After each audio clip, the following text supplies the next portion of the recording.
Or sit. 1, 2, 3.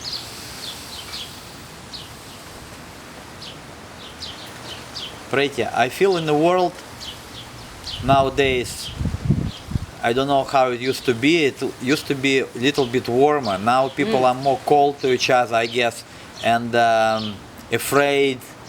Like even before, like let's say 40 years ago, people wasn't afraid of serial killers. There was no terrorism in the world, so it was much calmer, and people was much warmer.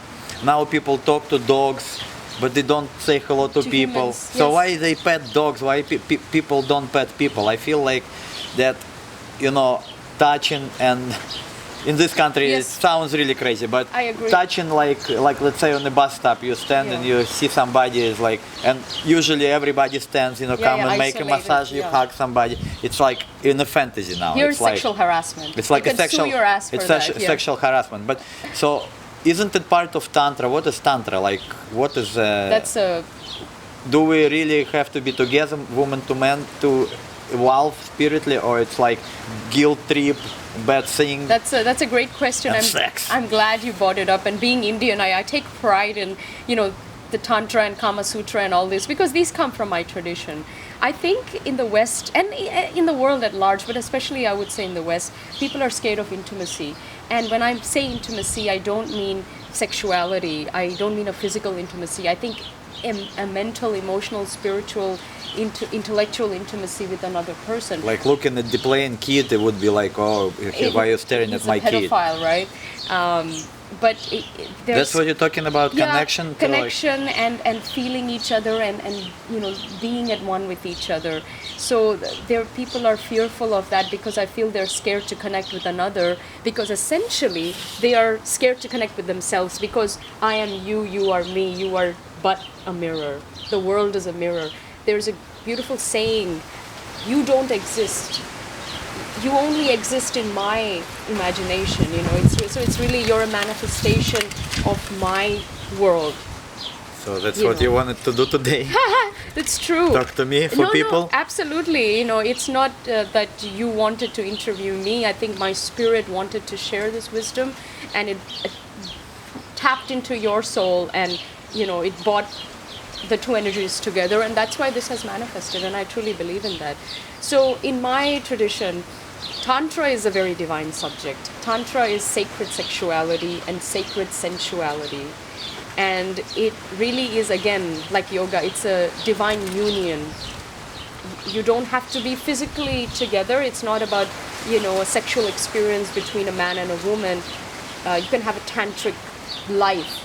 Tantra essentially is a way of life, but the sexuality part is a part of it. And if we want to talk just about the sexuality part of it, it's two souls who are totally present in the moment at one with each other and with themselves. They come together and they know that the sensuality and the sexuality is the closest thing to God, because when you are breathing, you're present with each other, you are with each other, and eventually the orgasm, it takes you to the divine.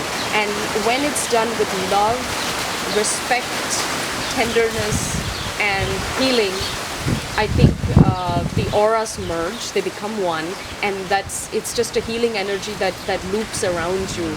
And but we lose it very quick. I read in Drunvalo Melchizedek book, like sacred geometry, the but flower of life, flower of life. And one part only he talks about orgasm, and another chapter he said that Egyptians used to use it for healing. Yes. But it has to be like not an egoistical approach, because like you said, the problem with, I said, so if it's tantric and women supposed to like be like free as well, yes, and they want to have it, and I said, why they don't want to do it like us? And you said because the man motivation towards them is wrong.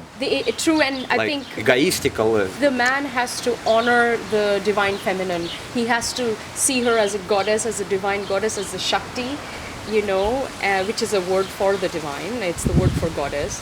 So if he treats her as a goddess and he needs to create a space for her to feel and be and express herself like a goddess, she will open up in every way, and he is coming from a selfless, loving way.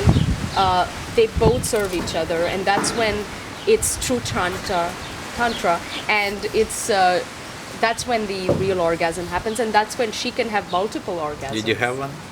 The real? Yes, of course. But it's hard to find a partner who is that evolved. And I'm not talking that he doesn't have to be. Can you teach?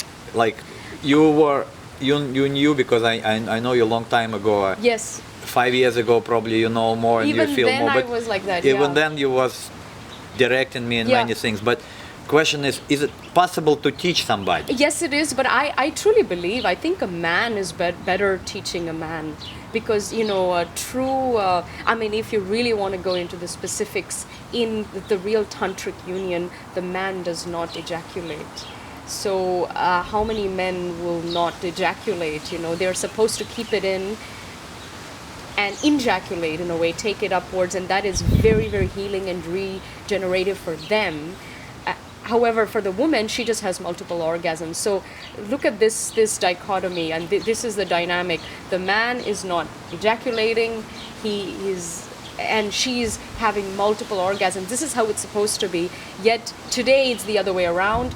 Guy is dumping, on her, and he's quick to get his climax and get there, and doesn't care about her, and she's waiting to be loved and not. It's over too quick, too soon, and he rolls over.